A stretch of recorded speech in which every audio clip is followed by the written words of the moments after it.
Mari kita bersatu hati di dalam doa. Mari kita berdoa. Terima kasih Tuhan, kami sungguh mengucap syukur jika pada pagi hari ini kami boleh ada semua berkat kasih dan anugerah Tuhan saja. Jika sebentar kami akan merenungkan firman Tuhan, kiranya Tuhan menyertai, memimpin kami dalam roh supaya apa Tuhan, apapun yang boleh kami dengar, boleh menjadi berkat bagi kehidupan kami, dan bahkan kami boleh melakukannya dan menjadi berkat bagi orang lain yang belum mengenal Tuhan.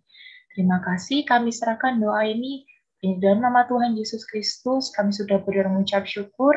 Amin.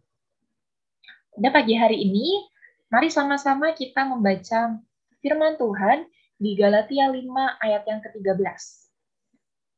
Galatia 5 ayat yang ke-13, demikianlah bunyinya.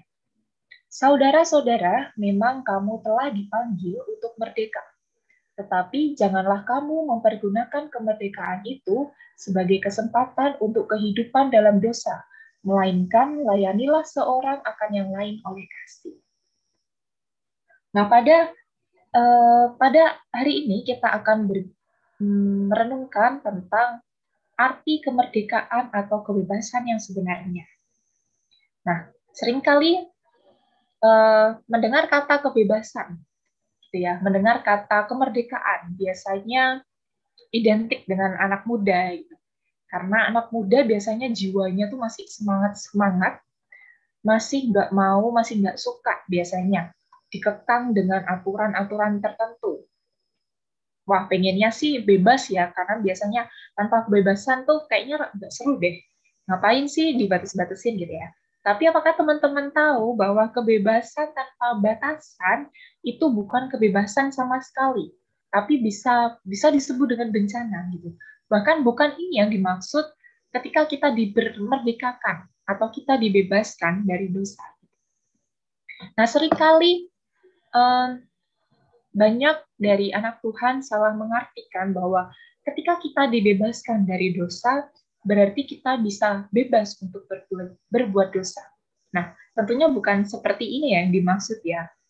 Kita dibebaskan dari dosa agar kita dipanggil untuk melayani orang lain dengan kasih, seperti di Galatia 5:13 tadi.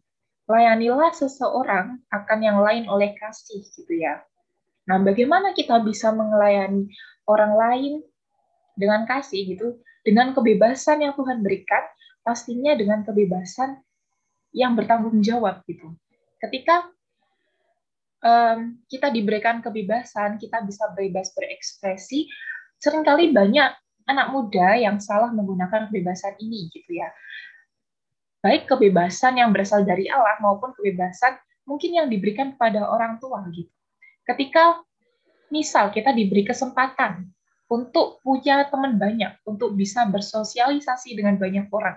Sebenarnya ini jadi peluang kita untuk membangun komunitas yang membangun, bukan hanya membangun diri kita sendiri, tapi bisa membangun orang lain juga, membawa manfaat baik bagi orang lain juga. Tapi malah mungkin kita bersosialisasinya malah menjadi batu sandungan bagi orang lain. Malah kita senangnya mungkin ngerjain teman atau mungkin gosipin teman, itu tentunya bukan kebebasan yang arah positif ya, bersosialisasi yang bukan positif gitu. Nah, kemudian ketika mungkin kita diizinkan orang tua jalan-jalan, waktu mungkin weekend, menghabiskan weekend sama teman-teman, kita malah kadang nggak tahu diri gitu ya, malah pulangnya sampai tengah malam, sampai orang tua bingung mencari, ini anak kemana, nggak pulang-pulang. Nah, jangan sampai kita punya kebebasan apapun, jangan sampai kita mempergunakannya dengan egois gitu. Bahwa kita nggak hidup sendiri di dunia ini. Kita punya orang lain. Kita punya orang yang melihat tingkah kita. Kita punya teman-teman yang memperhatikan setiap perkataan atau perbuatan kita. Bahkan mungkin kita punya adik-adik yang menjadikan kita sebagai role model atau contoh gitu ya. Nah, kita juga perlu ingat bahwa sebagai anak Tuhan di dunia ini, kita harus menjadi terang. Kita harus menjadi terang bagi orang yang belum mengenal Tuhan gitu. Jangan sampai kebebasan yang diberikan oleh Tuhan atau kebebasan yang diberikan oleh orang tua menjadi batu sandungan bagi orang yang belum mengenal Tuhan gitu.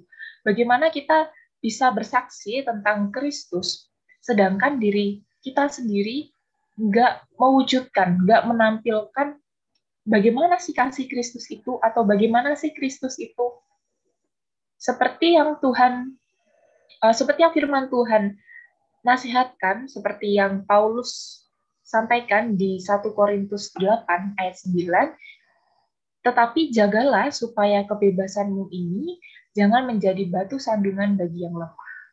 Nah, mari kita sebagai anak-anak muda yang hidup di dalam Tuhan, mari bersama-sama menggunakan kebebasan yang Tuhan berikan secara bertanggung jawab, agar orang lain dapat melihat bagaimana Kristus di dalam diri kita.